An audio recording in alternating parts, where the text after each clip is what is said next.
Muy buenas noches, tengan todos ustedes y bueno, también los que nos acompañan en las redes sociales. El día de hoy vamos a continuar con esta serie de enseñanzas que lo hemos titulado Confiando en Dios. Y la finalidad de estas enseñanzas no solamente es el hecho pues de venir a escuchar lo que es a lo mejor una predicación. ¿Me puedes poner? Gracias, man. Una predicación como tal o un estudio bíblico como tal, sino que en realidad es una capacitación. Se busca capacitar a algunos de ustedes que de alguna forma nos van a apoyar con el tiempo a seguir o a dar un acompañamiento a los hermanos de la iglesia, sea hermanos que van entrando o hermanos que ya son miembros de la iglesia y que de alguna manera necesitan cierto acompañamiento por cualquier circunstancia de la vida, ¿no? Que están pasando difícil, ver una adversidad. Y bueno, la finalidad por eso de estos temas, empezamos hablando de las emociones y veíamos cómo las emociones, según la Biblia, debemos nosotros de gestionarlas de una manera correcta, que glorifiquen a Dios y que no nos deben de controlar. Y también ahora estamos viendo estas enseñanzas que es confiando en Dios. ¿Y cómo lo estamos haciendo? Bueno, desarrollando la doctrina de la soberanía de Dios. Ahora, ¿por qué comienzo diciendo esto? Porque nosotros debemos de ver que este tema debe de estar para nosotros digerible, para que en el momento que estemos abordando a un hermano en necesidad, nosotros compartirle lo que estamos precisamente estudiando y orientarlo precisamente a confiar en Dios. Entonces, si nosotros en un momento dado, a estas alturas, te viene una persona a lo mejor con ansiedad, tú ya debes de tener una respuesta bíblica al respecto. Si tiene temor, tú ya debes de tener una base bíblica para responder. Entonces, lo que quiero ver es que ustedes mismos se autoevalúen, se examinen de qué tanto de lo que hemos estado estudiando pues hay en la vida de ustedes, porque si no, imagínense, ahorita estamos viendo, por ejemplo, la soberanía de Dios, un tema muy amplio, no se puede abarcar todo en una misma hora, y bueno, ya vimos la soberanía de Dios en las circunstancias, la soberanía de Dios cuando otras personas toman decisiones que nos afectan de una manera, pues ahora sí que de una manera directa a nuestra vida. Hemos visto la soberanía de Dios en las circunstancias de las cosas naturales, no hablando de la naturaleza. Y bueno, hemos estado abarcando un poco este tema de la soberanía de Dios. La semana pasada veíamos acerca de nuestra responsabilidad, cómo la oración, o mejor dicho, la soberanía de Dios debe de ser un estimulante para llevarnos a orar. Y dentro de eso implica nuestra responsabilidad el orar, en el sentido de la soberanía de Dios. Y el día de hoy vamos a ver la soberanía de Dios con las responsabilidades que nosotros también debemos de asumir como pues personas o agentes morales independientes, ¿no? Pero bueno, sí me gustaría en este caso ahorita que vayamos a empezar a ver el manual del taller que quedamos pendiente la semana pasada, que vean estas preguntas bajo la perspectiva de no es de que, voy a unas preguntas que, no, son preguntas que al final nos van a ayudar para poder nosotros enfocar el día de mañana que nos acompañar a un hermano y cómo poderlos abordar a la luz de lo que estamos estudiando. Por eso estamos llevando el manual, un manual de taller, donde esas preguntas son fundamentales para que nosotros de alguna manera podamos apoyar a una persona en un momento de necesidad. Vayan sacando su manual ahí de las preguntas que se quedaron la semana pasada. Y la primera pregunta que vamos a ir respondiendo es, explica con tus palabras o explica con tus propias palabras qué significa que Dios es soberano. Ahora, si a lo mejor no tienes el manual, no hay problema, ahí en una hoja en blanco tú escribe y ya posteriormente pues te puede aportar el manual y ya lo pasas. Explica con tus propias palabras qué significa que Dios es soberano. Bueno, a estas alturas pues ya Después de tantas clases que hemos visto qué es la soberanía de Dios, pues yo creo que es claro, ¿no? ¿Qué quiere decir que Dios es soberano? ¿Alguien quiere participar? ¿No? ¿No? ¿Nadie quiere participar acerca de la pregunta? Sin miedo, hermano, sin miedo. Bueno, ahí con tus propias palabras, entonces debes de explicar qué significa que Dios es soberano. Hemos dicho que cuando hablamos de la soberanía de Dios, estamos hablando de que nada dentro de su creación sale de su control, ¿no? Nada dentro de su creación sale de su control. O sea, que Dios tiene el control de todo lo creado. De hecho, esto va muy acorde a lo que vamos a enseñar el domingo en la predicación, porque el domingo precisamente vamos a llevar un tema que es relacionado a lo que estamos viendo los viernes. Vamos a estudiar el tema que es soberano Señor. Y ahí en Hechos capítulo 4, verso 24, voy a leer desde el 23, dice así: y puestos en libertad, vinieron a los suyos y contaron todo lo que los principales sacerdotes y los ancianos les habían dicho. Y ellos, habiéndolo oído, alzaron unánimes la voz a Dios y dijeron: soberano Señor. Y observen esto, vean el alcance de su soberanía. Tú eres el Dios que hiciste los cielos y la tierra, el mar y todo lo que en ellos hay. O sea, está hablando de que toda la creación de Dios está bajo el gobierno de Dios. Entonces, cuando hablamos de la soberanía de Dios, estamos hablando de que Dios gobierna su creación. Fíjense, y si Dios gobierna su creación, entonces Él lo controla. Hemos hablado la semana pasada que una idea distorsionada de la soberanía de Dios, que muchos asumen, es que como Dios es el que gobierna y Dios nada se sale del control dentro de su creación, muchas veces toman a Dios y lo ponen en el asiento de los acusados.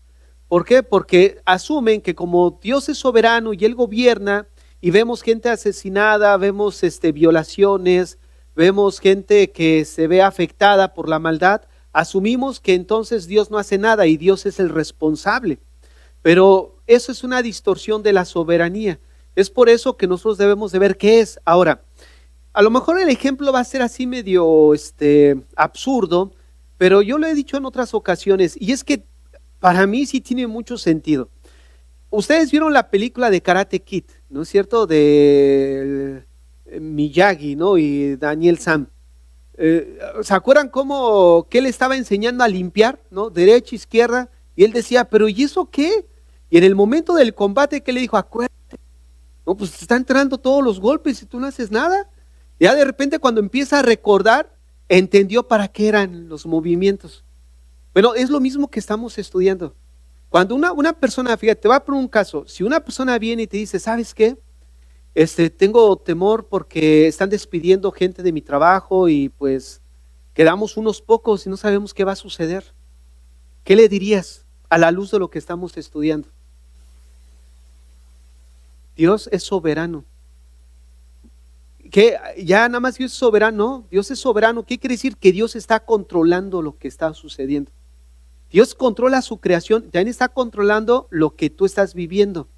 Pero yo no sé qué decisión va a tomar el patrón o qué estudiamos. Aun cuando esas decisiones que otras personas tomen no salen del control de Dios. No salen del control de Dios. Nosotros no sabemos qué decisión vaya a tomar. Lo que estamos hablando, no estamos hablando de nuestro lado, estamos hablando del control y del gobierno de Dios. Yo no sé qué decisión vaya a tomar mi jefe o tu jefe, en el caso que estamos tratando. Pero yo sí sé algo, que la decisión que se tome, Dios al final va a tomar esa decisión y la va a encaminar a propósitos buenos para mí. Eso es la soberanía de Dios. Entonces, cuando nosotros hablamos de la soberanía, es pensar en el momento en el que estamos ahorita en el tema teórico, pero cuando venga la situación práctica, donde haya problemas, dificultades que un hermano esté viviendo, ahí es donde aplica lo que estamos estudiando. Hace algunos años, un hermano, estábamos caminando, fuimos a un Tim Horton que está aquí al lado, y veníamos caminando sobre Yantalón, y veníamos pensando porque estábamos atravesando por una situación difícil en la iglesia. Y él me decía, pastor, ¿pero qué vamos a hacer? Yo le decía, ¿qué vamos a hacer con qué? Sí, dice, ¿qué vamos a hacer para pagar el lugar donde estamos? No nos va a alcanzar porque habíamos pasado una transición muy complicada, ¿no? Y yo le decía, pues vamos a vender tacos. Y se me queda mirando. Y le digo, estoy bromeando. Le digo, ¿cómo que qué vamos a hacer? Pues confiar en Dios, seguir esperando en Dios. Dios es, miren, si nosotros entendemos este tema de la soberanía de Dios, nuestra perspectiva de todas las circunstancias cambiarían. Veríamos las cosas de una manera tan distinta. ¿Por qué? Porque todo esto de la soberanía de Dios y del gobierno de Dios, hermanos, nos ayuda a entender que yo puedo venir y orar a Dios sabiendo que Él controla todo y Él puede intervenir en las cosas para obrar a nuestro favor. De ahí que el Padre nuestro diga, hágase tu voluntad en el cielo, en la tierra, así como en el cielo. ¿Eso qué quiere decir? Que no siempre la voluntad de Dios se lleva a cabo. Algo que ya estudiamos, creo que fue la semana pasada, ¿no? Cuando hablábamos de la voluntad de Dios, la de preceptos y la descriptiva, no, preceptiva, y la de decretos. Entonces vimos cómo todo esto influye. Entonces, si nosotros de alguna manera, al venir, debemos ir repasando las hojas para, en el momento práctico de ya llevar a terrenos prácticos lo que estamos aprendiendo, pues ser efectivos en el consejo y en el acompañamiento del hermano. Entonces, ¿cómo podemos nosotros definir con nuestras propias palabras que Dios es soberano? ¿Cómo lo podemos definir? Bueno, ya ahí escribe con tus propias palabras que implica que Dios es soberano. Ahora, vamos a la segunda pregunta.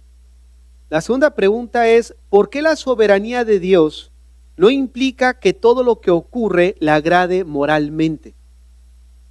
¿Por qué la soberanía de Dios no implica que todo lo que ocurre le agrade moralmente? Pensemos en la pregunta. Miren, hemos dicho que la soberanía de Dios no es un determinismo. Hay una filosofía que es el determinismo, donde afirma que ya las cosas van a ocurrir porque ya está determinado que iba a ocurrir. Por ejemplo, ya estaba determinado que la persona que está a tu lado iba a estar ahí. Ya así sucedió. Ya está determinado todo lo que está aconteciendo. Pero cuando la Biblia habla de la soberanía de Dios, nunca lo hace en términos deterministas, sino habla en términos de responsabilidad de nosotros dentro del gobierno de Dios. ¿Qué quiere decir esto? Aquí se engloban muchas doctrinas como la voluntad de Dios. La voluntad de Dios hace rato decía que no siempre se cumple. ¿Por qué? Porque hay una voluntad de preceptos donde Dios establece como gobernador de toda la creación. Él dice algo y se va a cumplir. Esa siempre se cumple. La de decretos. Pero la voluntad de preceptos no siempre se cumple. Los 10 mandamientos entendemos que es parte de la voluntad revelada de Dios.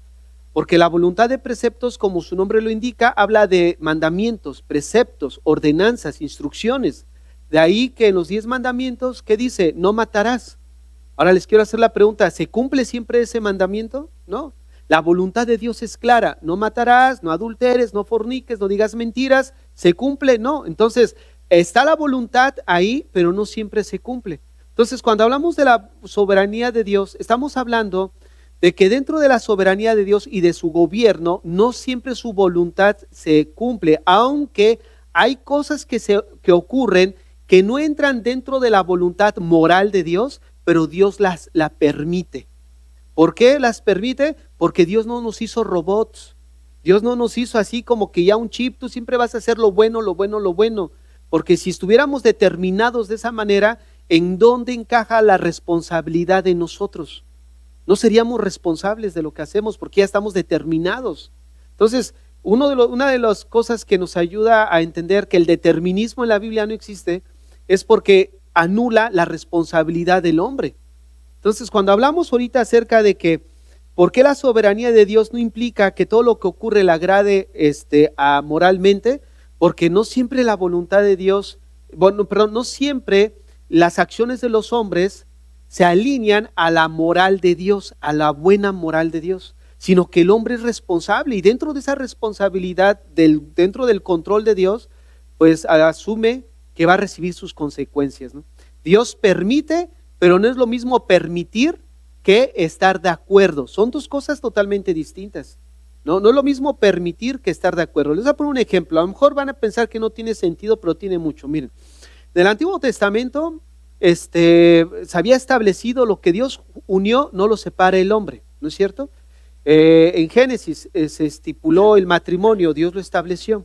Pero resulta que en Mateo 19 le hacen una pregunta a Jesús. Oye, Señor, dice, había dos escuelas, una que apuntaba, que lo que se apuntaba en Deuteronomio es de que si alguien veía algo indecente en la mujer, tenía permiso de dejarla, ¿no? Y eso indecente lo identificaban como cualquier cosa, mismo si no te gustaba cómo cocinaba, no te gustaba cualquier aspecto de ella, podías dejarla. Y había otra escuela que asumía que solamente era por adulterio. ¿Y qué resulta? Que le preguntan a Jesús: oye, ¿tú qué piensas de tal situación? La trampa era de que Jesús tomara una postura para que los contrarios se le echaran encima. Pero ellos no contaron con el entendimiento del Señor. ¿No? Él los llevó más allá de la ley de Moisés. Él los llevó a lo que Dios estableció, porque los llevó al Génesis. ¿No habéis oído que lo que Dios juntó no lo separa el hombre? Fíjense, fue más allá. Ahora ellos dijeron algo muy lógico. Entonces, ¿por qué Moisés les dio carta de divorcio? Fíjense el razonamiento de ellos. Bueno, si Dios lo estableció, entonces ¿por qué les dio carta de divorcio? Estaban dando a entender que Dios estaba de acuerdo con eso. Y no es cierto. Jesucristo mismo les dijo: no, lo que Dios unió, no hay vuelta de hoja ahí. Entonces, ¿cuál era la situación con la carta de divorcio? Los hombres en los tiempos de Moisés estaban divorciando así rapidísimo. Entonces, ¿qué estaba ocurriendo? Que estaban pasando por alto la voluntad revelada de Dios. Lo que Dios juntó no lo separa el hombre. Entonces, ¿qué hizo Dios? Dios reguló una conducta pecaminosa del hombre. Observen la palabra que dije: reguló. Regular no es lo mismo que estar de acuerdo, ¿no? Está regulando una conducta. Obviamente Jesucristo mismo, por la dureza de su corazón, tanto era el corazón duro que esa práctica va a continuar. Entonces, ¿qué hace Dios? Voy a regular la necedad del hombre. Somos necios de naturaleza, hermanos. Entonces voy a regular esta acción pecaminosa. Entonces, ¿qué hace Dios? Reguló. ¿En qué términos estamos hablando? De la voluntad revelada de Dios no fue obedecida. ¿Dios qué hace? Dios permite, como un Dios soberano, y todo tiene el control debajo del cielo para Él. Entonces, lo mismo que estamos estudiando, ¿no es cierto? Porque la soberanía de Dios no implica que todo lo que ocurre le agrade moralmente, porque los hombres, pues de alguna forma no se ajustan a la moral de Dios. No, en ese sentido. Por eso la soberanía de Dios no implica que todo lo que ocurra le agrade a Dios. Debemos de desligar que como Dios es soberano, muchos dicen Dios es responsable. No, Dios no es responsable. La palabra soberanía quiere decir que Él controla, ¿no? Él regula, Él gobierna, mejor dicho, Él gobierna. Nada sale de su control. Aún aquellas cosas que no encajan dentro de su voluntad. Fíjense lo que acabo de decir. Aún aquellas cosas que no encajan dentro de su voluntad, Dios las controla. Un ejemplo de eso, muy sencillo, para que veamos cómo se une la responsabilidad del hombre con la voluntad de Dios, ya incluso decretiva. Si vamos a Hechos, ahí en Hechos el apóstol Pedro, Hechos 2:22, voy a leer desde el 22, Hechos 2:22 dice: varones israelitas, oíd estas palabras. Jesús Nazareno, varón aprobado por Dios entre vosotros con las maravillas, prodigios y señales que Dios hizo entre vosotros por medio de él, como vosotros mismos sabéis. Y observen esto: a entregado por el determinado consejo y anticipado conocimiento de Dios. Fíjense, a entregado por el determinado consejo y anticipado conocimiento de Dios. O sea, que Dios ya había con anticipación determinado que su hijo iba a ser entregado. Pero ¿cómo lo hizo? Él planeó a través de la misma maldad del hombre. Vean lo que dice a continuación. a este, entregado por el determinado consejo y anticipado conocimiento de Dios, prendiste y mataste por manos de inicuos crucificándole. O sea, que Dios usó la misma inercia de la maldad del hombre para que encajara en sus planes, en lo que él ya había determinado. Y ahí es donde vemos, Dios permite, pero no quiere decir que lo que permite se ajuste moralmente al carácter de Dios. Entonces ahí es donde muchas veces pues una persona, un creyente, dice, oye, es que no sé, no entiendo, dice, ¿por qué? Si soy hijo de Dios, ¿por qué Él permite que esta persona que es mala abuse de mí? ¿No? ¿Por qué permite que aquella persona que no es cristiana me haga tal cosa? O sea, estoy en el trabajo y está duro y yo pues doy testimonio. ¿Por qué Dios lo permite? ¿No? Y esto puede ser una buena respuesta pues para compartirle al hermano y dejar ese corazón confiando en Dios. ¿No es cierto? Hay cosas, como vamos a ver el domingo dentro de la soberanía, acerca del sufrimiento. A nadie nos gusta sufrir, pero aún en el sufrimiento Dios permite y Dios está controlando eso para encauzarlo a un bien mayor en nuestras vidas.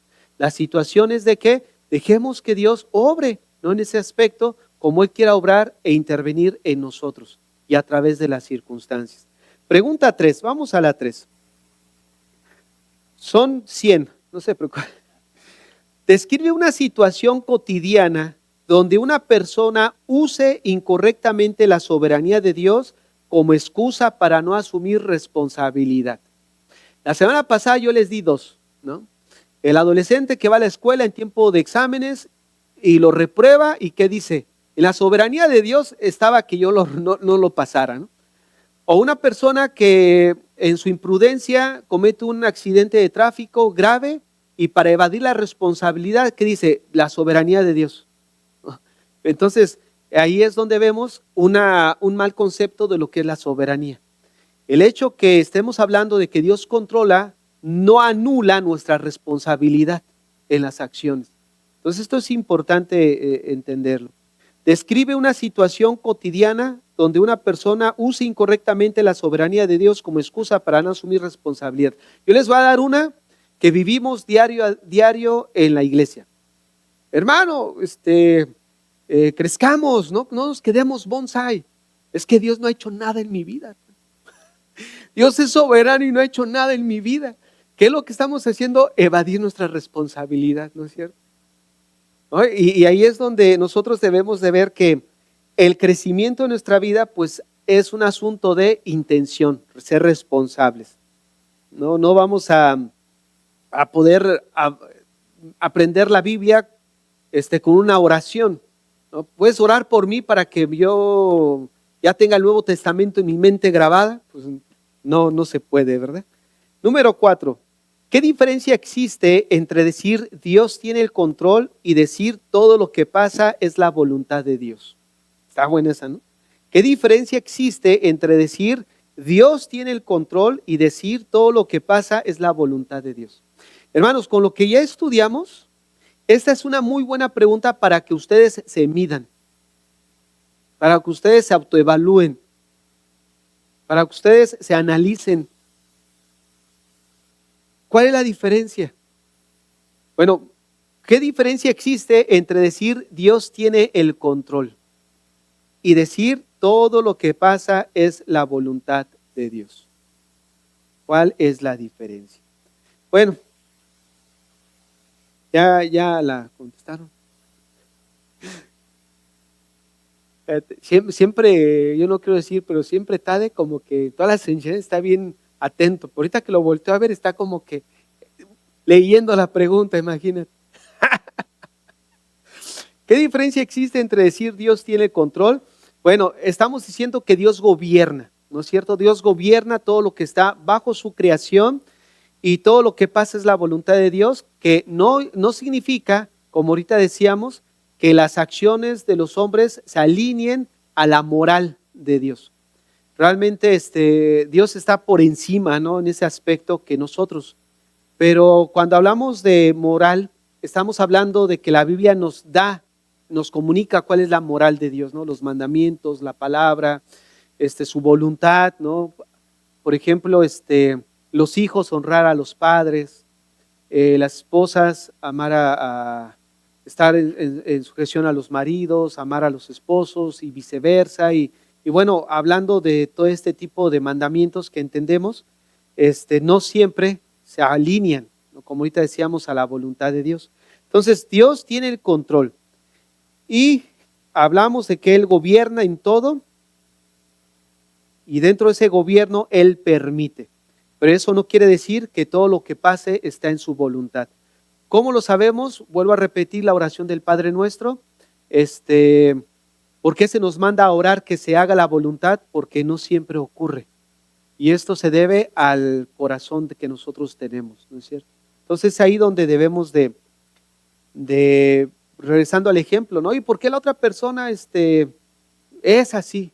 Bueno, Dios tiene el control, Dios va a trabajar, a lo mejor está trabajando algo en tu vida, paciencia, X cosa, pero también va a trabajar con la otra persona. Miren, les voy a decir algo. Dios puede levantar a un líder de una nación para tomar esa nación y hacerle ver la suerte a otra nación. Pero esa misma persona, Dios le hace ver su propia suerte.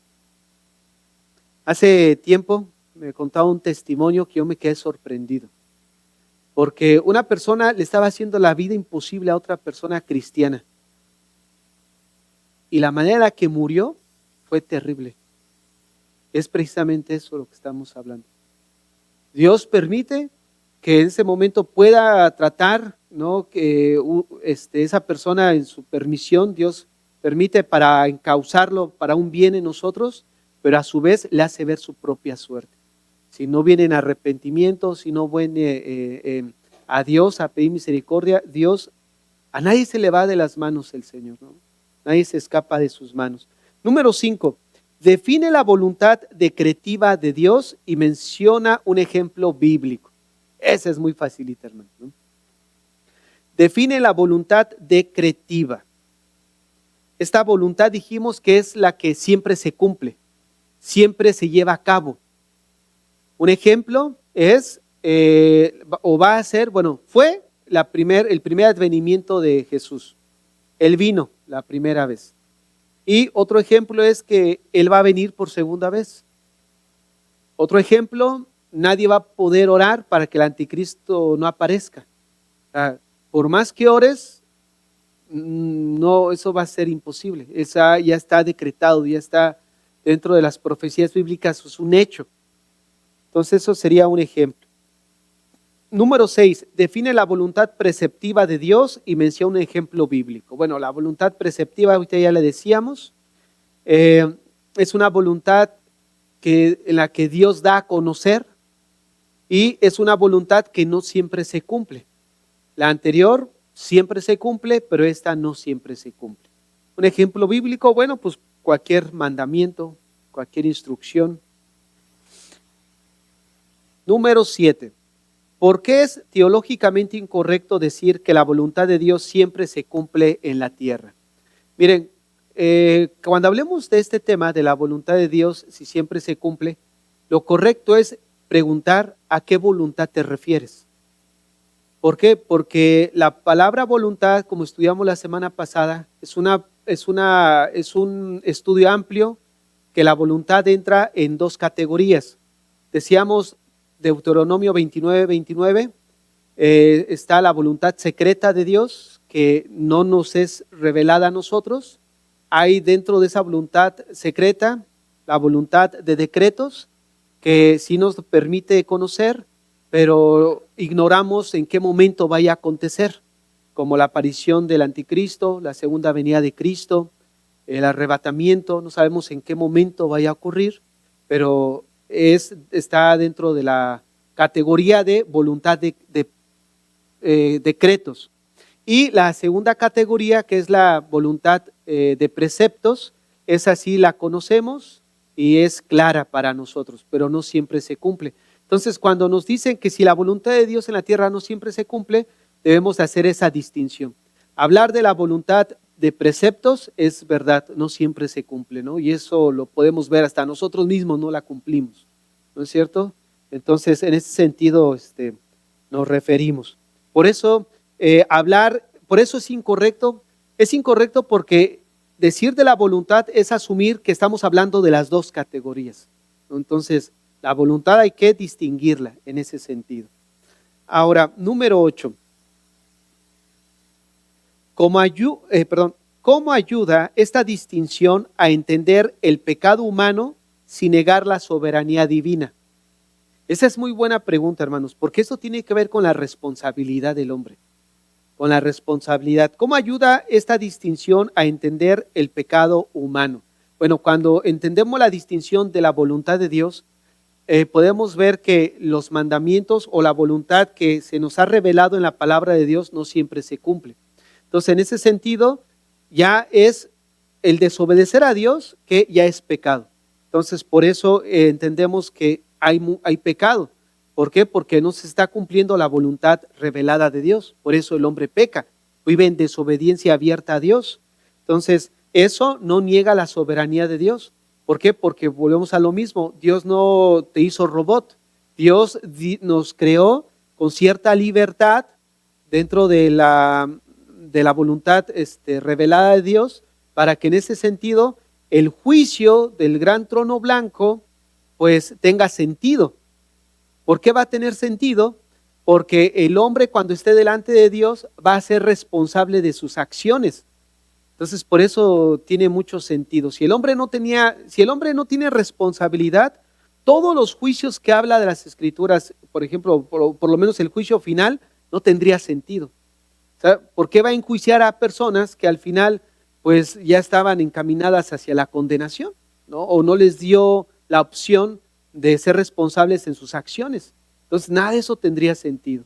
Entonces, en ese aspecto estamos hablando la pregunta 8. La 9. Si Dios ya conoce y gobierna todas las cosas, ¿por qué la oración sigue siendo necesaria?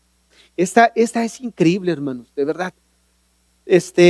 Miren, ahora que hemos estado estudiando más lo que es la soberanía de Dios, yo les confieso que ha cambiado mucho mi perspectiva de lo que es la oración. ¿Por qué? Porque recordemos que yo les puse un ejemplo acerca de un niño, ¿no? Está el papá y le promete al niño y le dice lo siguiente: mañana te voy a dar un regalo cuando me lo pidas. Ahora, vean la idea: mañana te voy a dar un regalo cuando me lo pidas. Ya está decidido el regalo, pero ¿cómo es de que el padre ya decidió dar el regalo, pero la petición sigue siendo necesaria? O sea, que la petición no cambia lo que ya está ahí el deseo de dar, pero la petición sigue siendo necesaria. ¿Para qué? Porque Dios diseñó la oración como el medio para el cumplimiento de lo que Él nos quiere dar o Él quiere hacer. Dios diseñó la oración como el medio. Entonces, cuando nosotros entendemos cómo la soberanía de Dios está controlando todo lo que ocurre y cómo Él puede obrar a favor de nosotros a través de la oración y puede intervenir en las circunstancias, hablando de la voluntad revelada, ¿no? Y decíamos, orar de acuerdo a la voluntad de Dios se cumple. Orar por la salvación de un hijo, ¿ustedes creen que Dios la escuche? ¿Es una oración de acuerdo a la voluntad de Dios? Claro.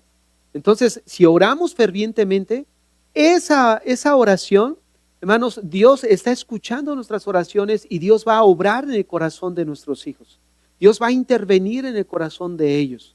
¿Por qué? Porque Dios permitió que fuera a través de la oración que nosotros recibiéramos sus misericordias.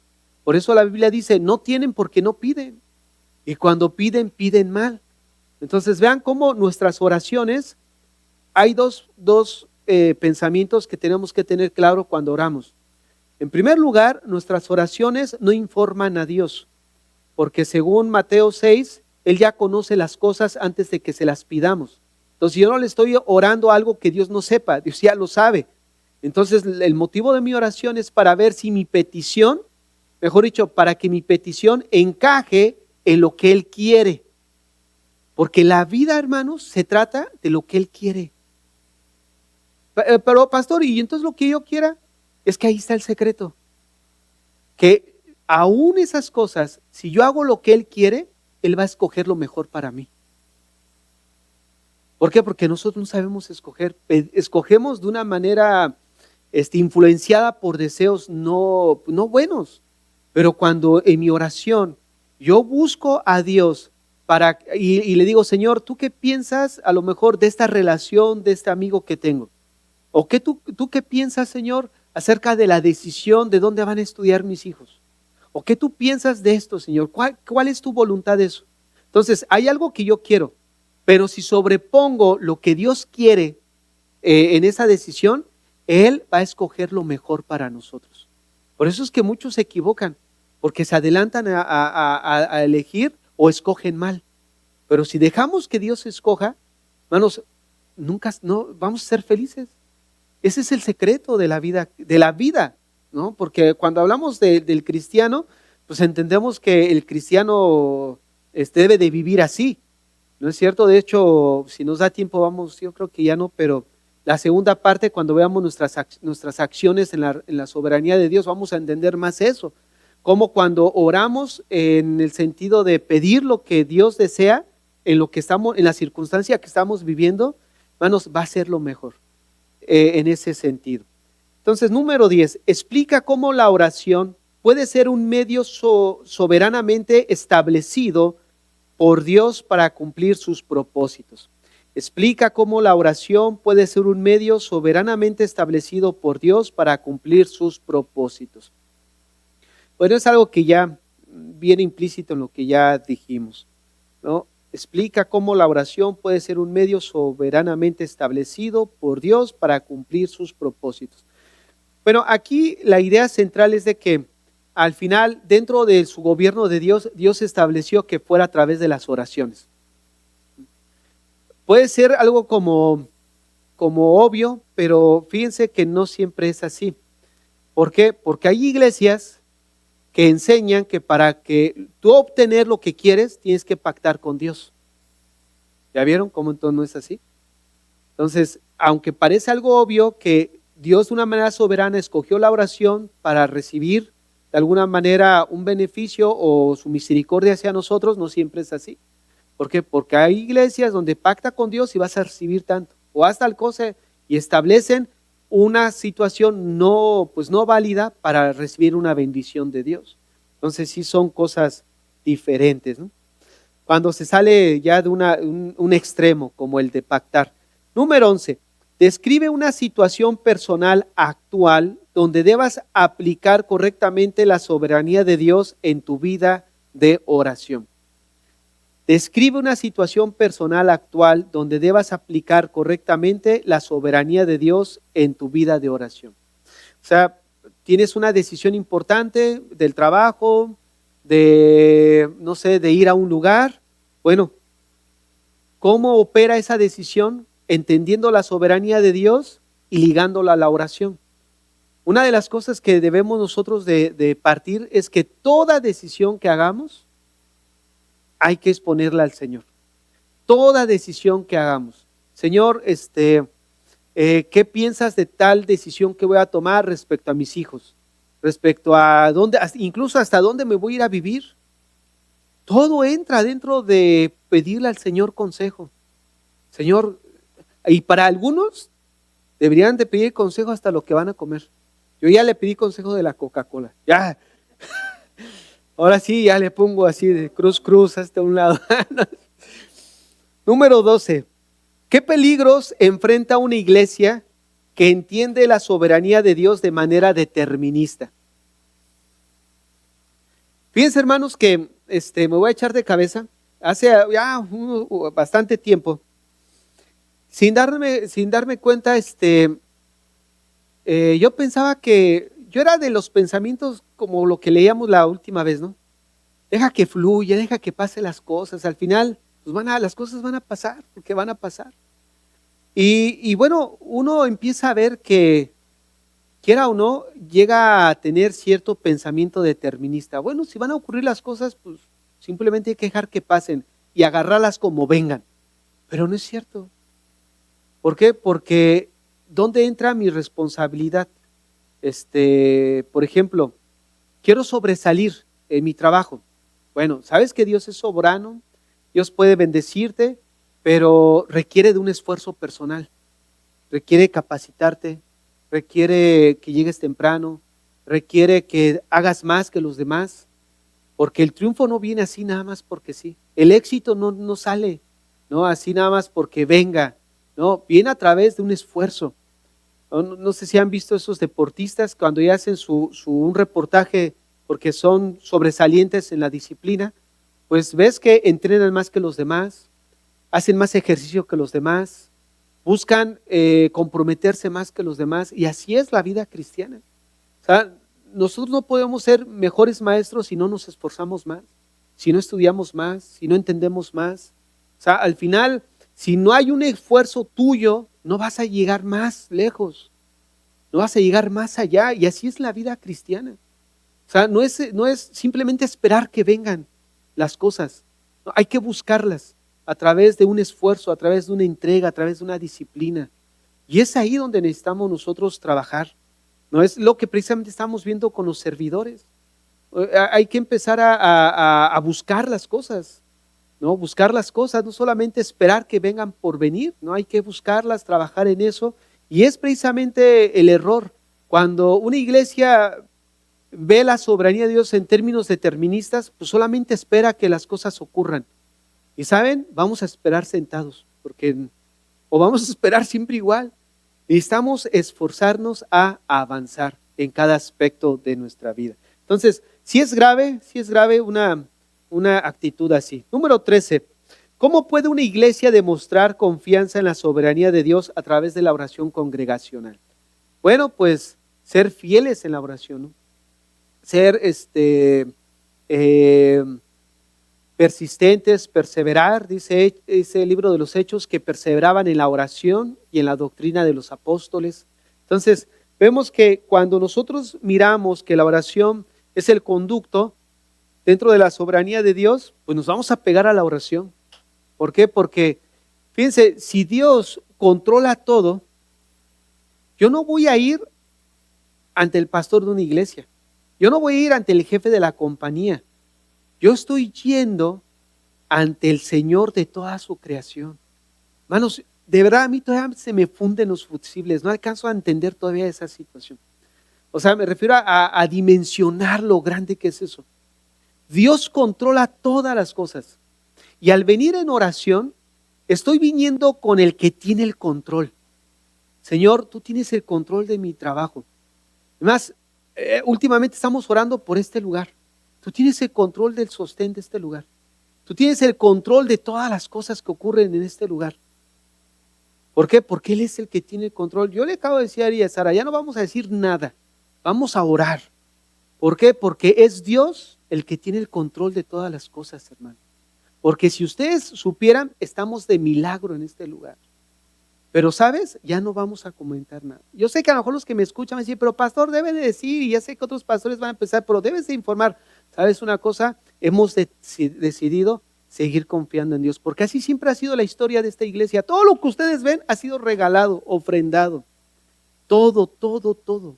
Hemos siempre vivido por gracia. Siempre nos ha mantenido Dios de gracia y así seguiremos. Si nos da más, gloria a Dios. Si no nos da más y nos mantiene igual, gloria a Dios. Seguimos satisfechos, contentos, más, todavía más entregados, emocionados todavía más por lo que va a venir este año, hermano.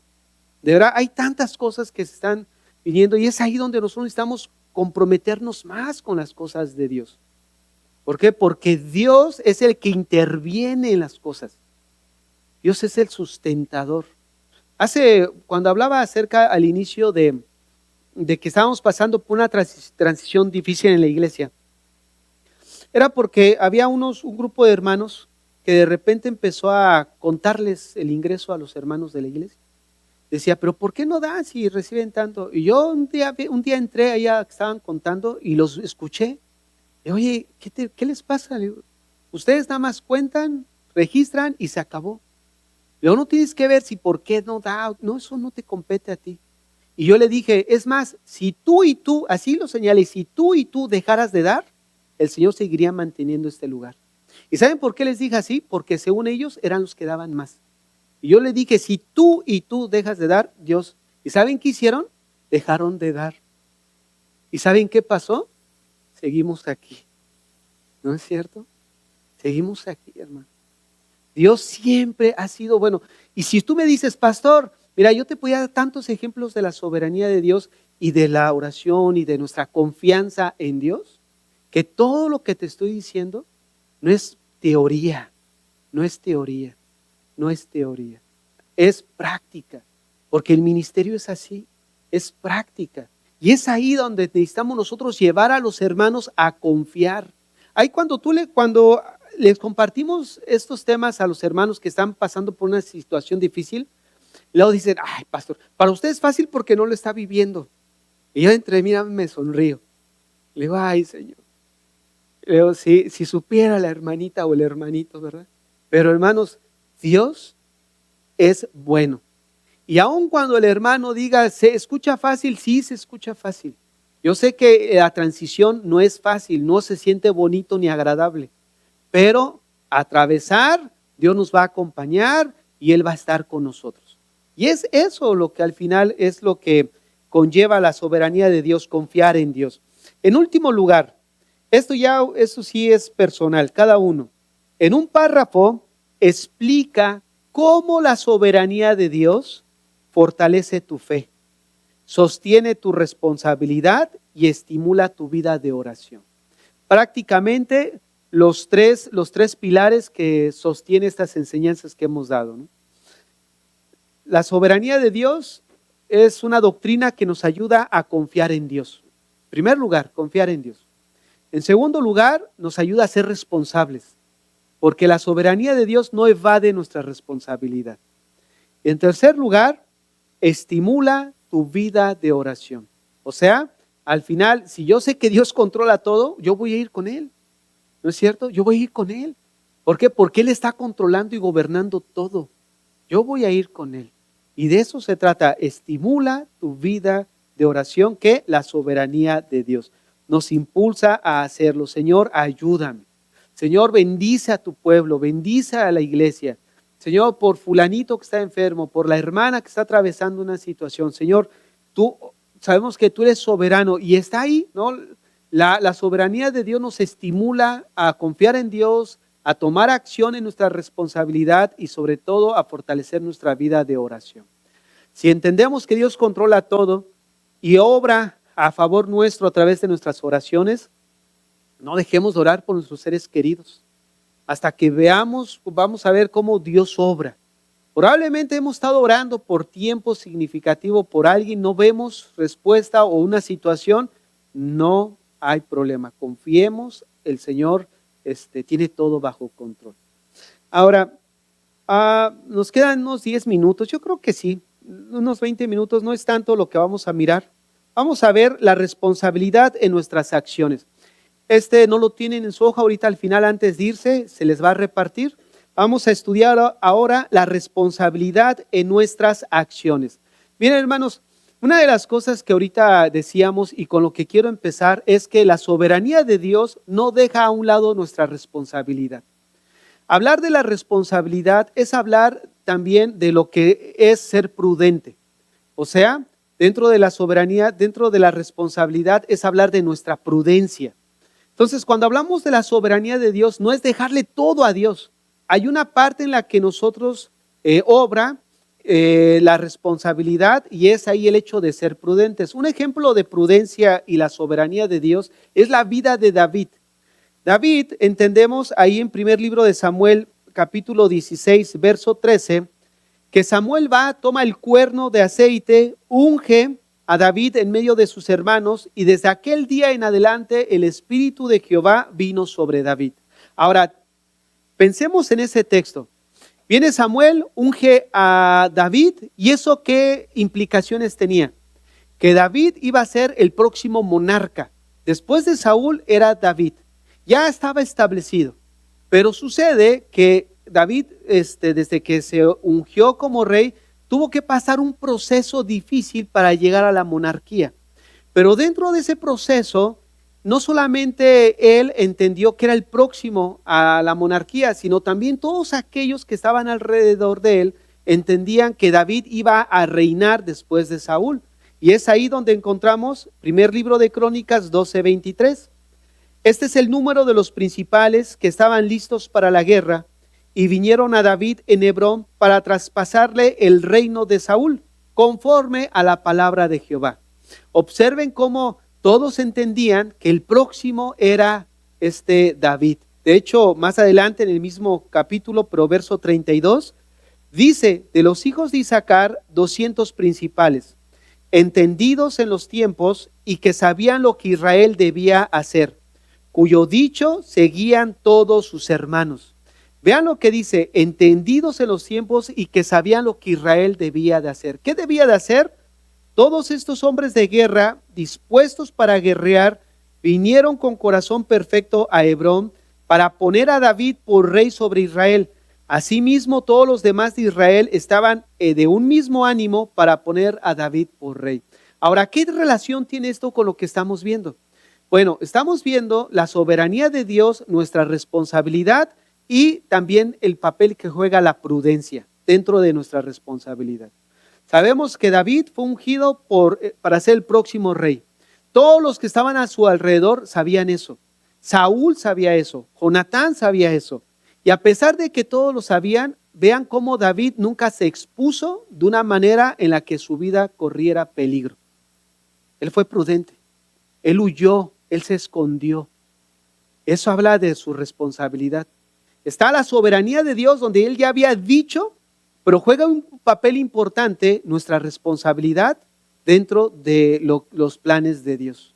El ser prudentes no anula la soberanía de Dios. Al contrario, juega un papel importante, ¿no? Es ahí donde, por ejemplo, muchos en las escrituras que Dios, el mismo Saúl, Dios de alguna forma, como decíamos al inicio, no es de que Dios era su voluntad, pero Dios les permitió tener un rey. Danos un rey como las otras naciones. ¿Y qué dice Samuel? Van a recibir, van a pagar tributo, se va a enseñorear de ustedes. No importa, queremos ser como los demás. ¿Y qué dice Dios? Dales lo que quieran, vas a ver, dales lo que quieran. Y les da a Saúl. Pero Saúl, el Espíritu de Dios venía sobre él y hacía, pero ¿qué ocurrió? Que desde que Saúl llegó al trono, se olvidó del arca del pacto. Se alejó de la presencia de Dios hasta que David llegó, 40 años atravesaron para otra vez poner o considerar el arca del testimonio. Entonces, ¿qué es lo que vemos? Que Saúl tenía dentro de los planes de Dios un propósito. No se llevó a cabo no porque Dios lo haya determinado, él no fue responsable en su vida espiritual. Siempre se caracterizó por ser necio a la palabra de Dios. Siempre fue un necio. Eso fue su vida de Saúl. Si pudiéramos resumir su vida, fue eso. Necio y desobediente a la palabra, al mandamiento de Dios. Todo lo opuesto a David. David ciertamente pecó deliberadamente, pero tenía un corazón conforme al corazón de Dios. ¿Qué significa eso? No un corazón perfecto. Un corazón que sabía arrepentirse. Un corazón que sabía, en ese sentido, ministrar el corazón de Dios, ¿no es cierto? Entonces, ¿qué es lo que vemos? Vemos la voluntad de Dios, pero también vemos en juego la responsabilidad con la prudencia. David fue prudente. Otro ejemplo, Pablo. Pablo, cuando va a testificar ante el César, es llevado en una nave y yendo hacia Roma, la nave se encuentra con una gran tormenta. ¿Y qué es lo que ocurre? Vamos a leer el texto. Pero ahora os exhorto a tener buen ánimo, pues no habrá ninguna pérdida de vida entre vosotros, sino solamente de la nave, porque esta noche ha estado conmigo el ángel del Dios de quien soy y a quien sirvo, diciendo, Pablo, no temas, es necesario que comparezcas ante César, y he aquí, Dios te ha concedido todos los que navegan contigo. Por tanto, oh varones, tened buen ánimo, porque yo confío en Dios, que será así como me ha dicho. Con todo, es necesario que demos en alguna isla. Pero observen lo que dice en el verso 24 al final. Dios te ha concedido todos los que navegan contigo. Dios te ha concedido. Ahora, vean el contraste en el capítulo 27, verso 31. Pero Pablo dijo al centurión y a los soldados: si estos no permanecen en la nave, vosotros no podéis salvarlos. No podéis salvaros. ¿Qué es lo que estamos viendo? ¿Se está contradiciendo Pablo? ¿Qué acaso el ángel de Dios le trajo un mensaje equivocado? Porque el mensaje, ¿cuál fue? Ninguno va a morir. ¿Y ahora qué ocurre? Que Pablo ve que los marineros aventaron un bote de esos salvavidas y que según estaban ahí viendo cómo salvarse, pero la intención era huir. Entonces Pablo consideró que era necesario la experiencia de estos marineros para la sobrevivencia de la tripulación. La soberanía de Dios no anuló la responsabilidad y la prudencia. Porque Pablo había dicho: deja que se vayan. Ya el ángel vino y me dijo: no va a pasar nada. Así como no. Pablo dijo: mira, ustedes van a morir, pero yo sí tengo que estar con César, ¿no? Pero ustedes, si dejan que se vayan, van a morir. Entonces, ¿qué es lo que vemos? Otra vez, una determinación en el sentido de que Dios reveló a Pablo lo que iba a acontecer, pero no anuló su responsabilidad ni la prudencia. Por lo tanto, Pablo no confundió la soberanía de Dios con su responsabilidad de obrar prudentemente. No debemos de descuidar nuestro deber pensando que los propósitos de Dios al final anulan nuestra responsabilidad. No anulan nuestra responsabilidad, los propósitos de Dios. Es bueno ir a predicar, pero hay que ser prudentes también. Es bueno ir a testificar ante cualquier situación o cualquier, corte o cualquier persona de autoridad en el gobierno, sí, pero siempre hay que ser prudentes en cómo hablamos, cómo nos conducimos. Fíjense, hubo una historia en Europa que habían puesto toque de queda porque estaban persiguiendo a los cristianos y estaban evitando que se reunieran. Entonces, de tal a tal hora había prohibido salir a la calle, pero dentro de ese horario era el horario de reunión. Y una joven dijo: no, toca la reunión, y se fue. Y ahí se va, ¿no? Confiando en Dios, ¿no? Y entonces la para la patrulla y le dice: oiga, ¿usted para dónde va? ¿No sabe que es toque de queda y no puede andar por la noche? Sí, yo sé, dice, pero es que acaba de morir mi hermano mayor. Dice, y acaba de dejar un testamento y tengo que ir a escuchar qué es lo que me dejó. Fíjate qué sabiduría de esa mujer. ¿Quién es nuestro hermano mayor? El Señor. Acaba de morir nuestro hermano mayor, nos acaba de dejar un testamento y tengo que ir a escuchar qué es lo que me dejó. Pero también hay otros momentos donde hay que mejor no ir, ¿no es cierto? Entonces ahí es donde entra la prudencia, donde entra la sabiduría que Dios nos ha dado. Otro ejemplo, Nehemías. Nehemías, cuando empezó a reconstruir los muros de Jerusalén, pues obviamente el pueblo enemigo no estaba contento y buscó hacer oposición y detener la obra que se estaba haciendo. Pero vean cómo Nehemías era un hombre que entendía la soberanía de Dios, y vean lo que menciona. ¿Cuál fue la respuesta de Nehemías cuando escucha que el pueblo enemigo iba a destruirlo, no iba a buscar detener la obra? Vean lo que dice Nehemías 4 del 7 al 8, porque ahí vamos a encontrar el principio que antes puse. Dice: pero aconteció que oyendo Sanballat y Tobías y los árabes, los amonitas y los de Asdod, que los muros de Jerusalén eran reparados, porque ya los portillos comenzaban a ser cerrados, se encolerizaron mucho y conspiraron todos a una para venir a atacar a Jerusalén y hacerles daño. La pregunta: ¿qué hizo Nehemías? Él se fue a orar. Fue a orar, y ¿qué puso? Puso guardias. No solamente dijo: vamos a orar y Dios se va a encargar. No, él puso guardias. ¿Esto cómo se traduce? Como oración y prudencia. ¿No es cierto?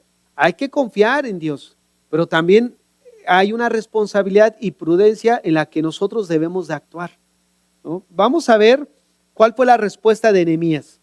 Entonces oramos a nuestro Dios, y por causa de ellos pusimos guarda contra ellos de día y de noche. Pusimos guarda.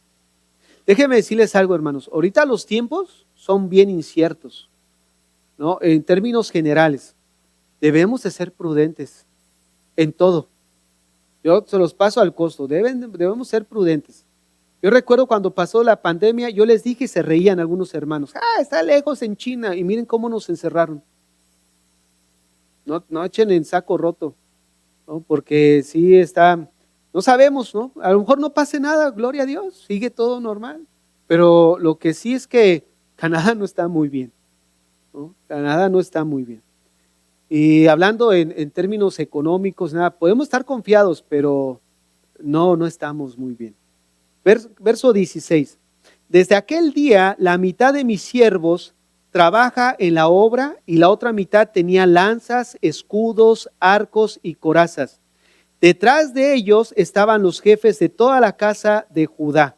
Observen, desde aquel día la mitad de mis siervos trabajaban en la obra y la otra mitad tenía lanzas, escudos, arcos, corazas, y detrás de ellos estaban los jefes de toda la casa de Judá. Los que edificaban en el muro, los que acarreaban y los que cargaban, con una mano trabajaban en la obra y con la otra tenían la espada. Porque los que edificaban, cada uno tenía su espada ceñida a sus lomos y así edificaban. Y el que tocaba la trompeta estaba junto a mí. Hermanos, no ha cambiado mucho. Vean cómo el pueblo de Israel siempre ha sido igual de prudente. Yo nunca he ido, yo espero un día ir en vida, ¿verdad? Pero los que han ido a Jerusalén o han visto los en video, no en YouTube, vean cómo van con las pistolas. Van armados. ¿Por qué? Porque vean lo que les pasó. Y eso que, donde se durmieron, ¿no es cierto? Lo que les pasó en la tragedia de aquel año. ¿Y qué es lo que estamos viendo entonces que hizo Nehemías? Fue prudente.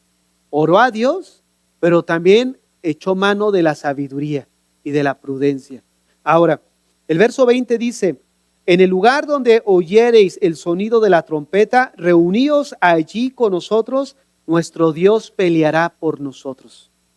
Fíjense, ahí está la soberanía, la confianza en Dios y nuestra responsabilidad. Ahora, en toda circunstancia, hermanos, nosotros debemos de pedir sabiduría. ¿Por qué sabiduría? Porque no sabemos la circunstancia por la que estamos atravesando, no la conocemos. Al no desconocer ciertamente todos los datos o todo lo que estemos atravesando, debemos de pedir sabiduría para echar mano de los medios que en medio de esa circunstancia podemos hacer. O sea, hay cosas que muchas veces dentro del mismo problema nos nubla, ¿no? La misma problemática, y a veces que no vemos salida. Pero ciertamente ahí es donde debemos de pedir sabiduría, para que el Señor nos indique los medios para hacer en medio de esa circunstancia. Ahora, quiero hacer esta pregunta de qué ocurrió cuando los gabaonitas engañaron al pueblo de Israel. Esta es una historia que se encuentra en Josué 9. Estos gabaonitas, cuando entra Josué a la tierra prometida, empieza a conquistar. Hubo este pueblo que veía que a donde pisaba Israel los destruía, mataba a todos. Entonces ellos echaron de prudencia, ¿no? Pues fueron más prudentes los incrédulos que los mismos creyentes en Dios, fíjate. Aquí estos gabaonitas sí fueron prudentes porque vieron que también ellos, su cabeza estaba en juego, que hacen un plan. ¿Saben qué? Vamos a fingir, nos vestimos con harapos, los zapatos o las chanclas de ahí medio rotas, traemos pan lleno con moho y venimos con el pueblo de Israel. Y cuando nos digan que de dónde venimos, les decimos que de tierras muy, muy lejanas. Vean nuestra ropa, vean el pan, salió bien y ahorita ya viene lleno de moho.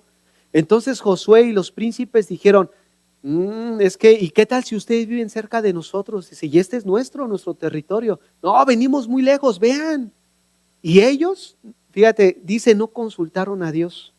Fíjate, dice, y los hombres de Israel tomaron de las provisiones de ellos y no consultaron a Jehová. No consultaron. ¿Y saben qué pasó? Eran vecinos. Tuvieron que compartir la tierra con ellos porque juraron por el nombre de Dios que no les iban a hacer nada. Y cuando ven la mentira, pues el pueblo se los quería comer. Oigan, ustedes príncipes, ¿no? No están viendo, no, es que nos engañaron, dice, pero ya no podemos matarlos, porque ya hicimos un pacto y Dios está de por medio. Pues aquí hay que tenerlos. Fíjate, el plan era destruirlos. ¿Y qué terminaron? Siendo vecinos. Fíjate nada más. ¿Por qué? Porque no consultaron a Jehová. Qué trágico, ¿no? Por eso te decíamos, en cada decisión hay que consultar a Dios. ¿Por qué? Porque no sabemos lo que puede hacer. Ahora, la oración entonces es el reconocimiento de la sabiduría de Dios y de nuestra dependencia de actuar para nuestro bien, o sea, de su actuar para nuestro bien. Justo lo que ahorita decía. Hay que pedir sabiduría para poder nosotros entender la circunstancia por la que estamos atravesando y emplear la decisión correcta. Por eso ahí es el reconocimiento de la sabiduría, estar consciente para ver cómo actuar buscando nuestro bien. La prudencia entonces es reconocer nuestra responsabilidad para emplear todos los medios legítimos en toda situación en la que estemos nosotros viviendo. Vean, por ejemplo, todo lo contrario en el libro de Primera de Crónicas 5:18 a lo de Josué. Los hijos de Rubén y de Gad y la media tribu de Manasés, hombres valientes, hombres que traían escudo y espada, que entesaban arco y diestros en la guerra, eran 44,760 que salían a batalla. Estos tuvieron guerra contra los ajerenos, Ketur, Nafis, Nodab, y fueron ayudados contra ellos, y los agarenos y todos los que con ellos estaban se rindieron en sus manos. Pero quiero que observen las características de estos hombres. O sea, eran diestros para hasta tirar con las dos manos. Eran guerreros formidables. Eran buenos para la guerra. Eran gente corpulenta. Y aún así no confiaron en su propia destreza. Porque mira lo que dice al final, porque clamaron a Dios en la guerra y les fue favorable, porque esperaron en Él. Debemos de esperar en Dios, hermano. Debemos de esperar, confiar en Dios. Yo les voy a decir algo, más de una vez me he encontrado en una situación donde no sé qué hacer. Y lo único que sí es de que yo lo que sé es de que no puedo dejar de orar, no puedo dejar de leer. Y ni mi comunión con Dios. Y lo hacemos en automático, a lo mejor en el momento estoy orando, y siento que mis oraciones no pasan del techo, leo, no entra nada, vengo, predico y estoy así, pero ¿sabes? Hay veces que sabes lo que tienes que hacer, no te salgas de ahí. Aunque no entiendas lo que está a tu alrededor. Porque si yo hubiera puesto atención a lo que está a nuestro alrededor, ya no estuviera yo mismo aquí. Ha habido tiempo donde estamos en automático. Solo te voy a decir algo, sigue marchando. Aun cuando sigue marchando. Todo lo demás, el tiempo se va a encargar de acomodar las cosas, de entender el porqué de las cosas. Porque en el momento queremos, hijo, ¿y por qué? ¿Y por qué aquello? A lo mejor no lo vamos a entender en el momento. Pero cuando atravesemos y sigamos avanzando, el tiempo va a ajustar todo lo demás y vas a ver cómo todo obró para nuestro bien. Ya para ir hacia el final vamos a ver unas ideas más. Y el último ejemplo. Debemos entonces de depender de Dios para que haga por nosotros, o aquí lo diría, debemos de depender de Dios para que Él intervenga en nosotros para aquellas cosas que nosotros mismos no podemos hacer. Hay cosas que están fuera de nuestro alcance y es ahí donde debemos de depender en la soberanía de Dios a través de la oración y nuestra responsabilidad. Para que Él intervenga en esas cosas que nosotros no podemos hacer. Pero también debemos de confiar en Él para depender de aquellas cosas que sí podemos hacer. Ahora, observen entonces, va en dos direcciones. Depender para que Él nos haga, o mejor dicho, intervenga en aquellas cosas que no podemos hacer, pero también orar para que Él intervenga y nos ayude a hacer como debemos de hacer en aquellas cosas que sí tenemos que hacer. Esto quiere decir que en ambos aspectos dependemos totalmente de Dios. Para lo que no podemos hacer y no está a nuestro alcance, pero para lo que sí es nuestra responsabilidad. ¿No es cierto? ¿Cuántas veces los padres de familia, ya en este caso también mujeres, has ido a trabajar? en automático. No tienes ganas de ir, estás tan deprimido que vas porque sabes que tienes que ir. Yo lo hice muchas veces, bueno. Yo tenía que levantarme porque había que comprar para la leche. ¿Por qué? Porque si de mí fuera ni quedarme ahí acostado, porque pasen los días y las noches, ¿no? Pero estamos en automático y es ahí donde dependemos completamente de Dios.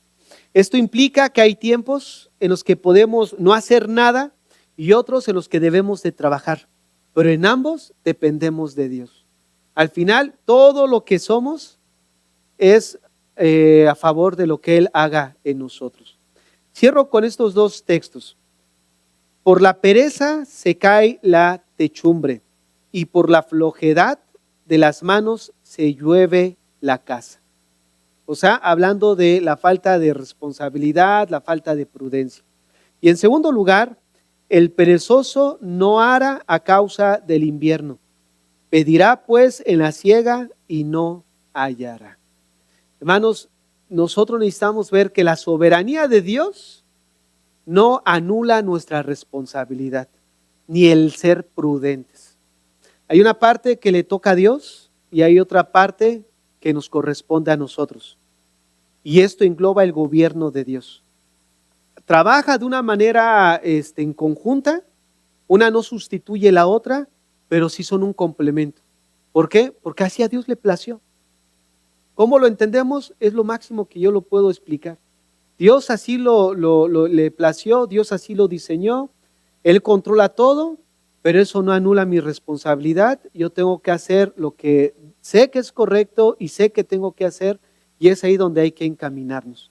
Porque hay veces que se nubla todo, que lo único que sabes es que entendemos que debemos hacer lo correcto. Y eso es ser responsables con la familia, ser responsables con mi vida, ser responsables con mi vida espiritual y avanzar en lo que debemos de hacer. Entonces, hermanos, pues hemos llegado al final. La próxima semana tomamos un tema nuevo, igual de la soberanía de Dios, pero ya ahorita ya no vamos a dar cuadernillo de esto que vimos, ¿no? Ya el cuadernillo fue el de la semana pasada, el del taller, pero ahorita sí le vamos a dar este apunte que di, el último, de nuestras acciones. Ahorita se los va a repartir nuestro hermano Eric. Sí, hermano, dime.